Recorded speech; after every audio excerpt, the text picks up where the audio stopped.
Good morning, hockey fans. This is Stephen Heisler with JuniorHockey.io, the Victorious Hockey Company, the wild and crazy junior hockey discussion group on Facebook. You are watching the Junior Hockey Morning Show.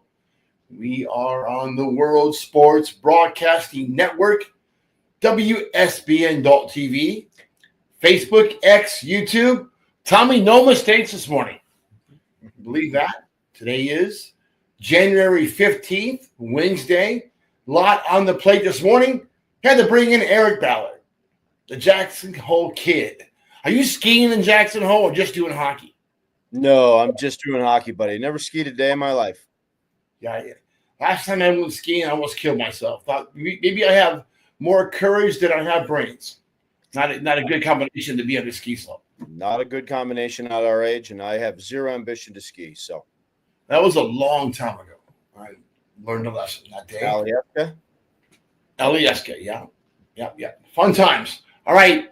So if you read the article this morning, late last night when it went out at 1 a.m. Eastern, you saw that we may be off our rocker. We're talking about a rumor flying around the Midwest regarding the USHL going into two current North American Hockey League cities. That's how the rumor started. But as we dug into it more, it was one NAHL city and one NA3HL city. And we'll get into that this morning. Eric, we've been dealing with rumors. This time we call it silly season in hockey in the springtime. Changes, coaches flying around all over the place.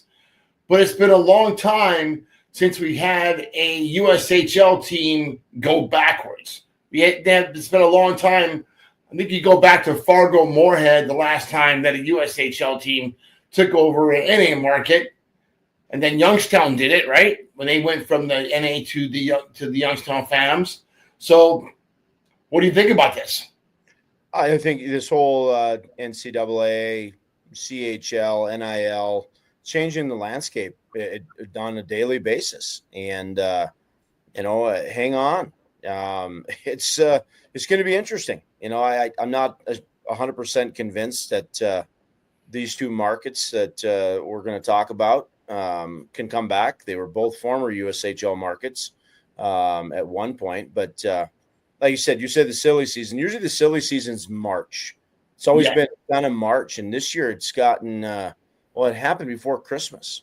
So it's got a lot of people clamoring, and everybody's kind of just grasping for straws and trying to figure it out and trying to figure out the landscape and who's got the better mousetrap. So yeah, it's been. I mean, I've had a tub of popcorn the entire time for the last 7 weeks, just seeing where everything goes.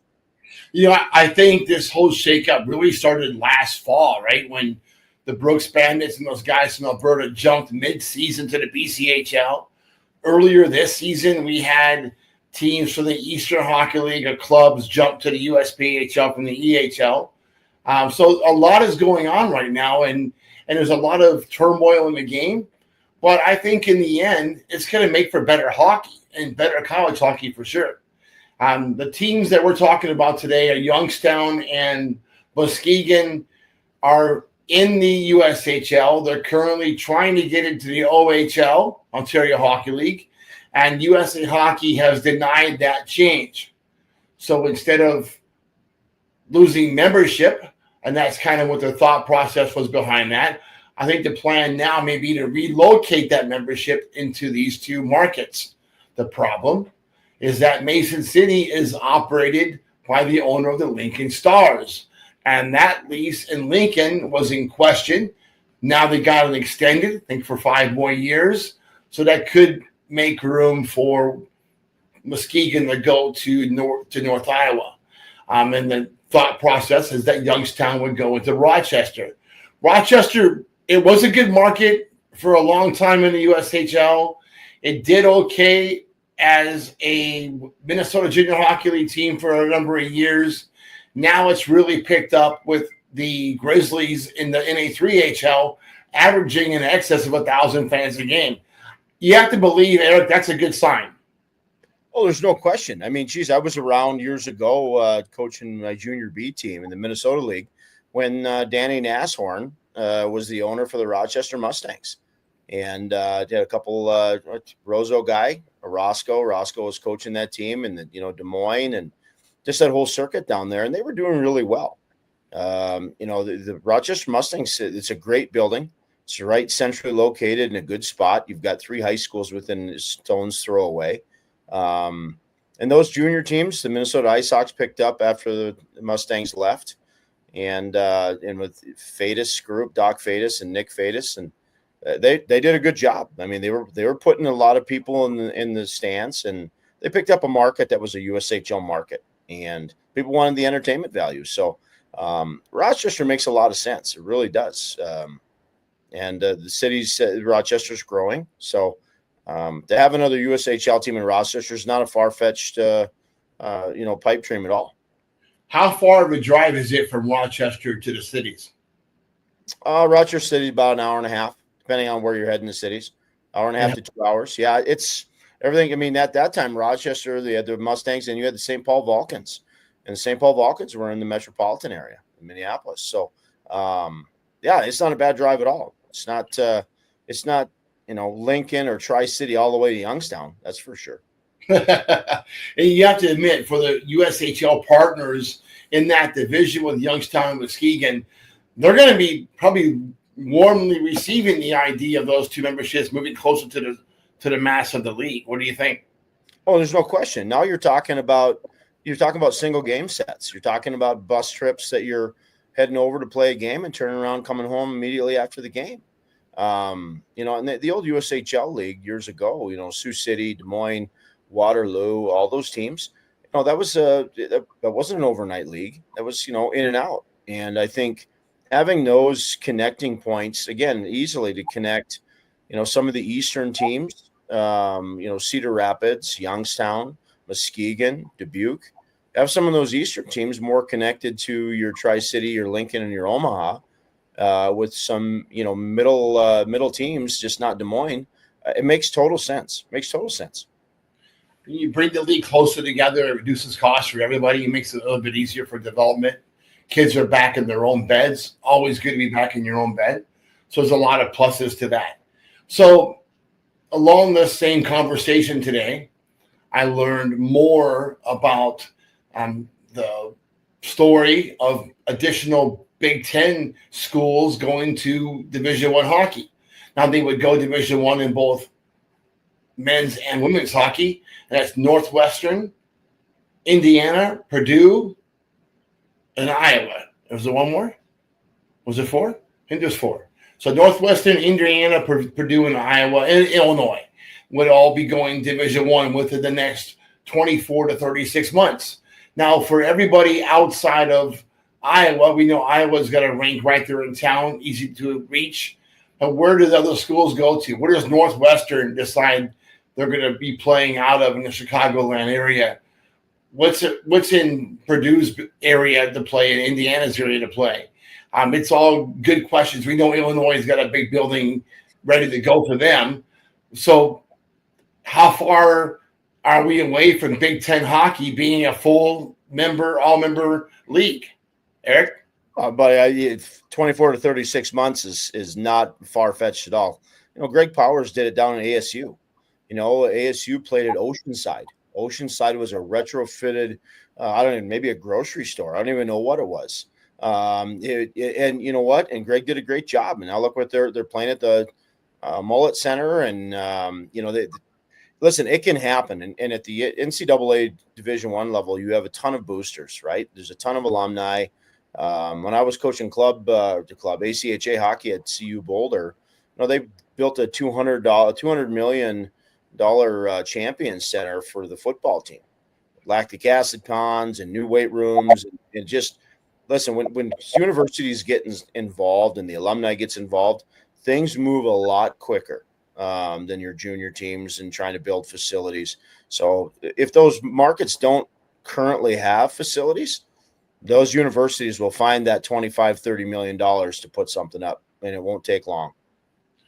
In those discussions with one North American Hockey League coach today, we were talking about the prospects of players at the junior level actually getting paid to be there.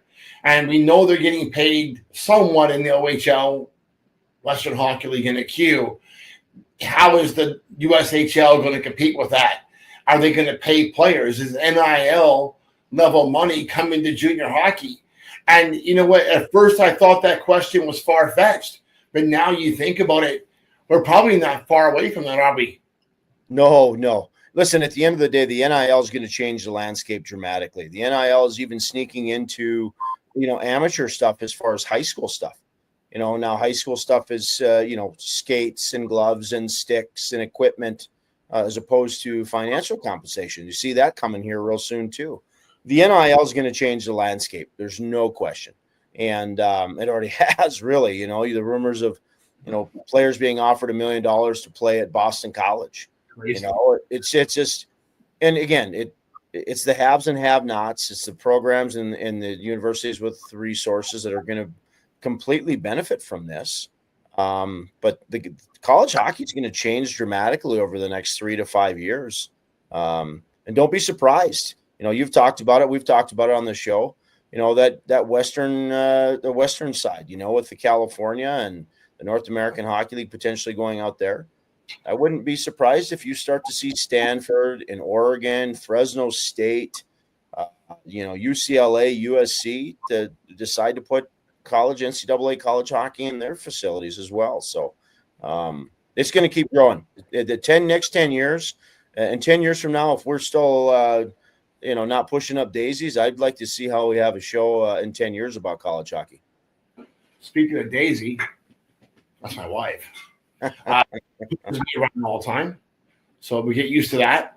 I think the Big Ten's in better position than most of the other football conferences, really. To do that, they're closer to it now. They've already started, but to get 100% of the membership involved in the sport, I think it's big for college hockey. We keep hearing about Arizona being next, UNLV being up there, Liberty. Getting more schools in the West is very good for our friends in Alaska. They definitely need a West Coast league. So that's exciting to see and to hear, and we'll see what happens. The game is changing as we speak. Every day we hear new stuff coming out, and it really makes us have to wonder, we're talking about 2008 players now, 2009 players. What is the game going to be like when they're ready to get out of junior hockey and out of youth hockey and get into college? God only knows, Are we going to be the same as football, where college football players don't go to the NFL because they get more money in college? Is that going to happen to hockey? It's yet to be seen. Eric? Yeah, that's a great question, and I don't have the answer for that. There's no crystal ball on that one, but I think money drives a lot of this, right? So your top end players, they're not going to spend a lot of time in college hockey because those agents and the agencies they are represented by, they want their percentages too. So there's going to be a lot more money, in the NHL, maybe not so much at entry level, American Hockey League and those contracts. But if they're the Connor McDavids of the world, because they produce that every year, those guys are going to be put in the NHL because the agencies are going to want their 4% or whatever they're at now. That makes more sense. So the top end, you're still going to see the 2% keep moving up, but it's going to be an interesting landscape. I'm excited to watch it from afar, just for the simple fact is I think the navigation piece is going to be tough for everybody. I talked to a USHL GM about 3 weeks ago, over the holiday break between Christmas and New Year's, kids wanting to leave and go, major junior, OHL, Western Hockey League, wherever they're from. And they're reeling too, right? The USHL's been a powerhouse. It's been the top league in the US for years. And, they're losing guys to major junior now. So it's very interesting. I'm not sure I'd want to be in the industry at that level at this point, but there's no question. Hang on. It's going to be fun. I mean, it's going to be interesting to see how it shakes out over the next, they said 24 to 36 months for sure. Last 10 seconds, Eric. Hope that you enjoy the rest of your week. For all you at home, hope that you enjoy your morning coffee and have a